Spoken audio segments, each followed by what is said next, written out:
Sa voix pouvait déchirer l'air comme un orage, ou caresser comme une brise, un cri de rage ou un murmure de tendresse. Chester Bennington n'était pas seulement le chanteur de Linkin Park, il était un cri d'alerte, une confession publique, une lumière dans l'ombre. Il était un symbole pour toute une génération. Voici son histoire.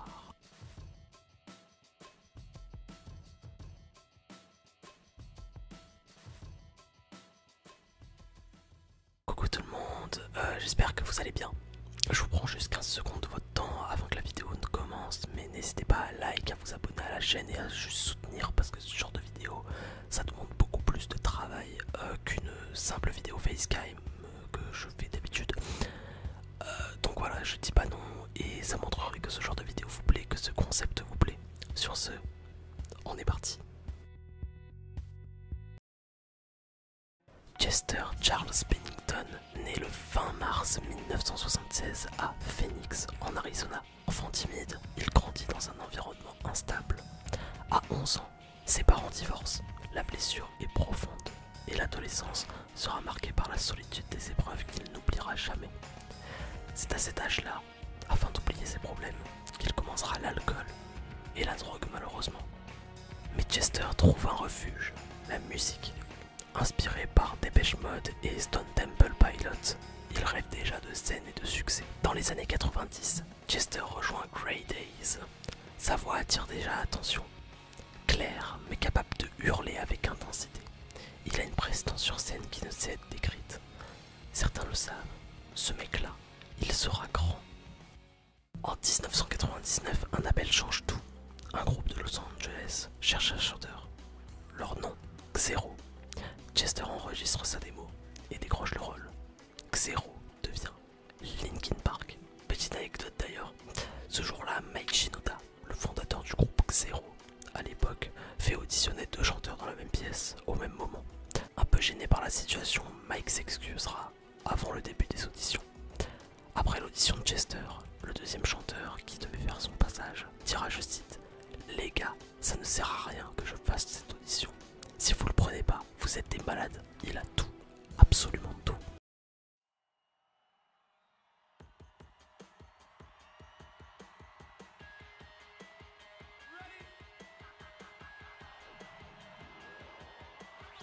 En 2000 sort Hybrid Theory, un mélange inédit de rock, rap et électronique, ce que plus tard on appellera plus communément le new metal.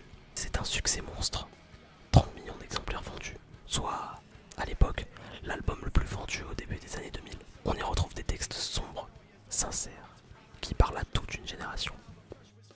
Dans la foulée, Linkin Park enchaîne Meteora, Minutes to Midnight.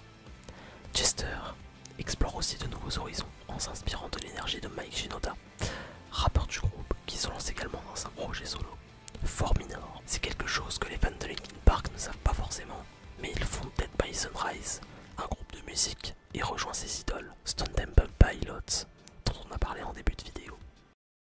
Cependant, derrière la scène, Chester se bat toujours, contre ses dépendances à l'alcool et à la drogue, contre ses souvenirs qui le hantent du plus profond de son être, contre cette voix intérieure qui ne se tait jamais et qui hurle au fond de son cœur. Il dira, pendant une interview, « Je sais ce que c'est de se sentir brisé. Si je peux aider une personne à ne pas se sentir seule, ça vaut tout. » En mai 2017, Chris Cornell, chanteur de Soundgarden et meilleur ami de Chester, met fin à ses jours. Chester est anéanti. Chris était plus qu'un ami, c'était un frère de cœur. Et cela va mettre Chester au plus mal. Le 20 juillet 2017, le jour de l'anniversaire de Chris Cornell, alors qu'il retournait en Arizona, Chester Bennington met fin à ses jours. Le monde de la musique perd l'une des voix les plus puissantes qu'il a connues. Les fans sont choqués et attristés de cette nouvelle. Des millions de voix se sont élevées pour lui rendre hommage, car Chester n'a jamais seulement chanté, il a crié à la vérité de ceux qui n'osaient pas parler.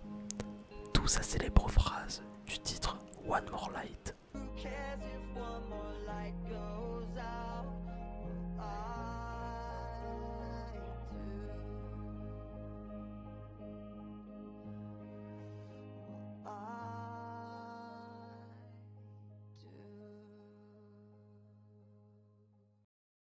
7 années se sont écoulées depuis le décès de Chester Bennington. Pour certains, c'est encore très dur. C'est en 2024 que Mike Shinoda annonce la renaissance de Linkin Park avec Emily Armstrong, ancienne chanteuse de Dead Sarah, accompagnée du nouveau batteur Colin Brittain. Certains ne supportent pas cette annonce. Pour une partie des fans, Linkin Park, c'est Chester. Mike Shinoda, alors fondateur du groupe, répondra: elle ne cherche pas à remplacer Chester. Elle est elle-même et c'est ce qui fonctionne. On l'a d'ailleurs bien vu avec le récent single Let You Fade, un single très fort en émotion qui rend hommage à Chester. Je cite: je me souviendrai de toi, peu importe où nos chemins nous mènent, et même lorsque les souvenirs s'effaceront, le temps te mettra à l'épreuve. Je ne te laisserai pas disparaître. Ce comeback n'est pas une reproduction, mais une évolution. Et même si certains fans scandent toujours Fuck Emily, vive Chester, le nouveau Linkin Park mélange nostalgie et renouveau. Affirmant une identité à la fois fidèle à son héritage et tournée vers l'avenir, le groupe repart en tournée mondiale. Une tournée historique par ses dimensions et son écho international, donnant une nouvelle ère à ce groupe en interprétant les anciennes musiques comme One Step Closer ou encore Waiting for the End, afin de rendre hommage à la voix qui a porté le groupe pendant presque 2 décennies, mais également en chantant des musiques représentant Chester comme Lost.